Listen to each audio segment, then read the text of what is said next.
एक बार गौतम बुद्ध अपने आश्रम में अपने सभी शिष्यों को शिक्षा दे रहे थे कि दुनिया की सबसे तेज छुरी हमारी जबान है और दुनिया के सबसे खतरनाक हथियार हमारे शब्द है, जो बिना किसी का खून बहाए लोगों को अंदर ही अंदर मार सकते हैं।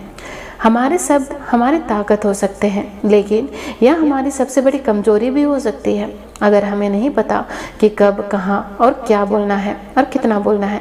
यदि हम सही समय पर सही इरादे के साथ सही शब्दों का प्रयोग करते हैं तो यह हमें एक सफल व्यक्ति बनाता है, लेकिन अगर हम सही समय पर सही इरादे से सही शब्दों का इस्तेमाल नहीं करते तो यह हमारे जीवन को नर्क से भी बदतर बना सकता है। तो दोस्तों, आज की स्टोरी के माध्यम से मैं आपको बताने वाली हूँ कि चुप रहकर कैसे हम अपने जीवन को बदल सकते हैं। आपको चुप रहने की शक्ति का एहसास इस वीडियो में होने वाला है। वीडियो शुरू करने से पहले कमेंट बॉक्स में नमो बुद्धाय लिखकर वीडियो को लाइक जरूर करें। तो चलिए शुरू करते हैं इस कहानी को। जापान में एक बहुत ही प्रसिद्ध भिक्षु रहा करते थे। उनका नाम रिसाई था। रिसाई अकेले रहते थे, दुनिया के शोर शराबों से दूर जंगल में। वह बड़े ही ज्ञानी और प्रभु भक्त व्यक्ति थे, इसलिए वह पूरे जापान में बहुत अधिक प्रसिद्ध थे। एक दिन एक राजकुमार रिसाई के पास आया और बोला, हे प्रिय भिक्षु, मैं हमेशा थका हुआ, निराश और परेशान महसूस करता हूँ। मेरा मन बहुत अशांत रहता है। हालांकि मेरे पास सब कुछ है, दौलत, शोहरत, सुख सुविधा जो हर एक व्यक्ति चाहता है या इच्छा रखता है, लेकिन फिर भी मेरे अंदर इतनी अशांति और चिंता क्यों है? रिसाई ने उसकी बात बहुत ही ध्यानपूर्वक सुनी और कुछ सोचने के बाद कहा, तुम इस प्रश्न का उत्तर जानते हो, बस तुमने कभी इस प्रश्न को हल करने की कोशिश नहीं की है। रिसाई ने आगे कहा, मैं एक रिसर्च करना चाहता हूँ, क्या तुम मेरे साथ उसमें दोगे? इस रिसर्च के बाद तुम्हारे जीवन में किसी भी तरह की अशांति और चिंता नहीं रहेगी। यह बातें सुनकर राजकुमार बहुत हैरान था। उसने रिसाई से कहा, बताइए मुझे क्या करना होगा? अपने मन की शांति के लिए मैं कुछ भी करने को तैयार हूँ। राजकुमार की इन्हीं बातों को सुनकर भिक्षु ने कहा, तो फिर आप अगले 15 दिन के लिए मेरे आश्रम में रहोगे और एक सामान्य व्यक्ति की तरह अपना जीवन व्यतीत करोगे, और इन 15 दिनों में तुम अकेले और चुपचाप रहोगे, जितना हो सके कम बोलोगे। राजकुमार उस भिक्षु की बातें सुनकर सहमत हो गया। पहले दिन राजकुमार को लगा कि उसका मन सामान्य से अधिक अशांत और विचलित है। उसके मन में तरह तरह के विचार आ रहे हैं और वह आम लोगों की तरह जीवन जीने में असहज महसूस कर रहा है। उसे अंदर से बोलने की इच्छा हो रही थी, लेकिन वह चुपचाप रहा। उसके मुंह से एक भी शब्द नहीं निकला, वह बस चुपचाप बैठा रहता। लेकिन रात होते होते उसे अंदर ही अंदर शांति का अनुभव होने लगा। उसके लिए यह अनुभव अजीब था। वह खुद से पूछ रहा था कि वह अंदर ही अंदर इतना खुश क्यों है और उसकी आंतरिक बेचैनी और चिंता कम क्यों होने लगी है। अगले दिन राजकुमार अकेला चुपचाप बैठा रहा और वह प्रकृति को निहार रहा था। वह पौधों को, फूलों को, आकाश में उड़ रहे पक्षियों को वह अपने जीवन में पहली बार यह अद्भुत दृश्य महसूस कर रहा था। उसके पास कितनी सुंदरता है। वह दिन भर प्रकृति की सुंदरता को निहारता रहता और उसकी ताजगी को महसूस करता रहता। इसी तरह से 10 दिन बीत गए और उसके मन की सारी बेचैनी, सारी हलचल, सारी उथल पुथल और सारा तनाव गायब हो गया। 11वें दिन की सुबह राजकुमार फिर से एकांत में बैठ गया और कुछ ही मिनटों में उसकी आंखें अपने आप बंद हो गई और वह गहरे ध्यान में चला गया। वह पूरे दिन वहीं पर आंखें बंद करके बैठा रहा और गहरे ध्यान में डूबा रहा। ना कोई शब्द, ना कोई चिंता। राजकुमार भीतर से असीम शांति और आनंद से भर गया। राजकुमार अपनी बाकी के 4 दिन इसी तरह गहरे ध्यान में व्यतीत करने के बाद 15 दिन बाद रिसाई के सामने प्रस्तुत हुआ और रिसाई को प्रणाम करके बोला, प्रिय भिक्षु, मुझे उत्तर मिल गया है कि मेरे मन में इतनी उथल पुथल और चिंता क्यों थी। मैं जान गया कि मेरा मन इतना अशांत और विचलित क्यों था। रिसाई ने मुस्कुराते हुए पूछा, तो बताओ क्या उत्तर मिला तुम्हें? राजकुमार ने कहा, मैं आवश्यकता से अधिक बातें करता था। मैं किसी पर भी अपने शब्द के और ऊर्जा व्यर्थ करता था। मैं दिन भर अपने लोगों से फालतू की बातें करता रहता और फिर उन्हीं के बारे में अकेले में सोचता रहता और ज्यादातर समय नकारात्मक ही सोचता रहता। इस तरह मैं बस अपना समय बर्बाद कर रहा था। ज्यादा बोलने और नकारात्मक सोचने की वजह से मेरा मन अशांत और बेचैन हो गया था और इसी वजह से मैं किसी भी काम को ठीक से नहीं कर पा रहा था, जिसकी वजह से मैं हर काम में असफल होने लगा और फिर इन्हीं लगातार मिलने वाली असफलताओं की वजह से ही मैं और भी उदास और चिड़चिड़ा हो गया। इन्हीं सभी चीजों की वजह से मेरा जीवन नष्ट हो रहा था, लेकिन यहाँ पर बिताए हुए 15 दिन मेरे लिए पूरी तरह से अलग थे। मुझे कुछ अलग ही एहसास यहाँ पर हो रहा था। अब मुझे ऐसा लग रहा है मैं अपना जीवन पूरी तरह से जी रहा हूँ, लेकिन इससे पहले मैं अपना जीवन गलत तरीके से जी रहा था।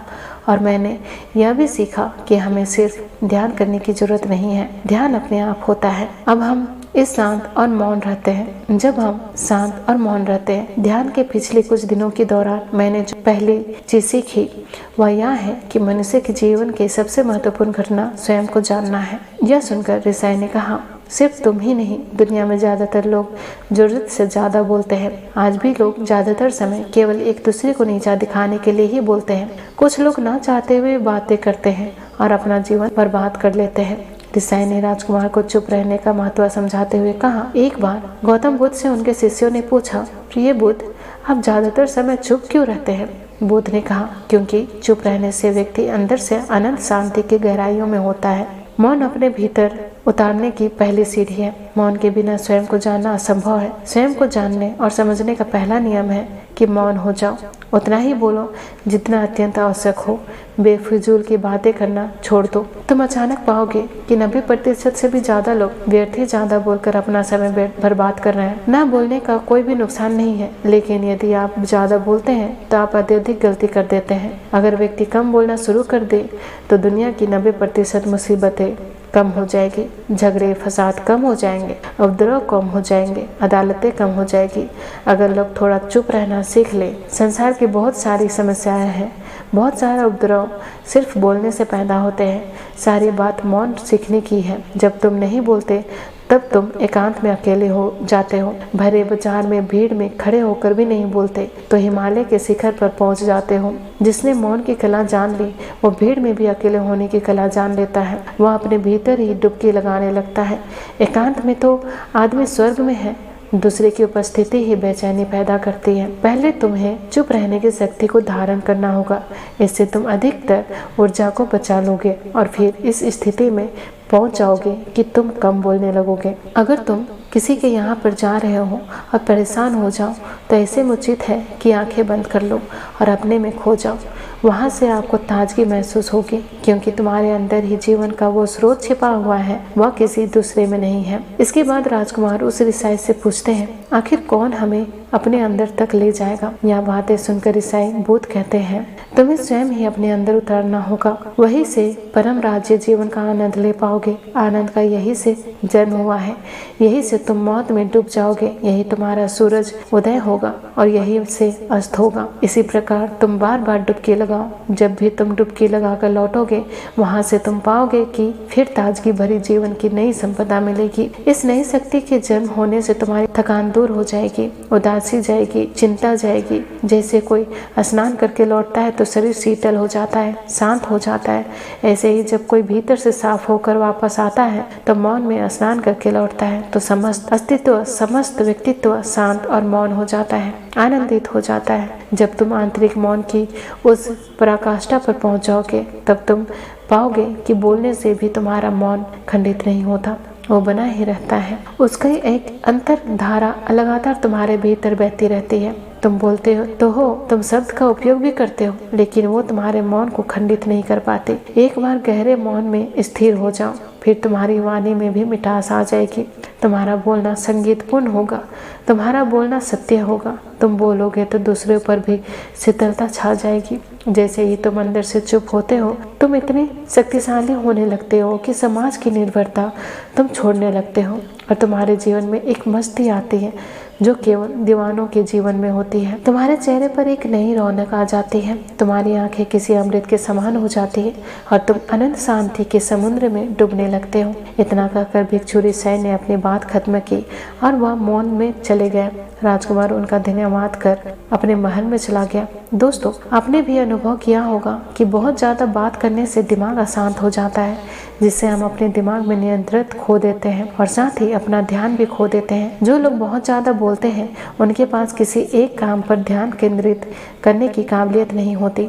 वह अपने किसी भी लक्ष्य पर पूरी तरह से केंद्रित नहीं कर पाते। अगर हमारा दिमाग एक जगह केंद्रित नहीं है तो हम जीवन की सच्चाई नहीं समझ पाते और ना ही मनचाही सफलता कभी हासिल कर पाते हैं। इसके अलावा भी आपने देखा होगा कि जो लोग अधिक बोलते हैं वह अक्सर लोगों के बीच हंसी का पात्र बन जाते हैं। जो लोग कम बोलते हैं और अपनी बात पर कायम रहते हैं उन्हें लोगों से सम्मान मिलता है। लोग उनकी बातों को सुनते हैं और उन पर भरोसा भी करते हैं।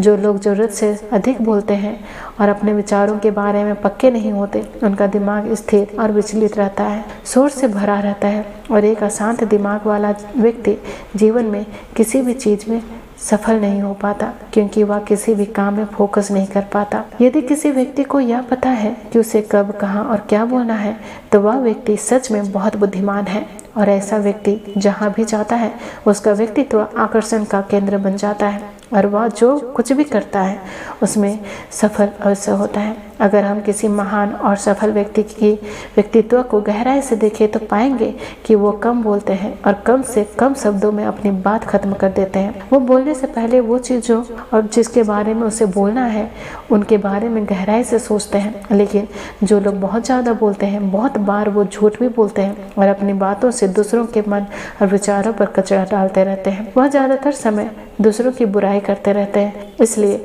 उनके अपने भी उनसे नफरत करने लगते हैं और उनसे बचने की कोशिश करते हैं। हमारे भारतीय उपनिषदों में कहा गया है कि हमारे शब्द वास्तविक ब्रह्मा शक्ति है। मौन से धैर्य आता है, धैर्य से ध्यान और ध्यान से हम अपने जीवन के बारे में जागरूक हो जाते हैं। इसलिए अगर हम ज़्यादा बात करते हैं तो हम मौन को खो देते हैं जो मन की शक्ति का पहला स्तंभ है। दोस्तों, आज से हम भी चुप रहने का अभ्यास करेंगे। आज से हम भी वही बोलेंगे जो जरूरी है और हम कोशिश करेंगे कि कम से कम शब्दों में अपनी बात खत्म करें और हो सके तो कोशिश करेंगे कि रोज कम से कम 30 मिनट एकांत में चुपचाप बैठेंगे और हमें पूरा विश्वास है कि इससे हम सबके अंदर एक सकारात्मक बदलाव जरूर आएगा।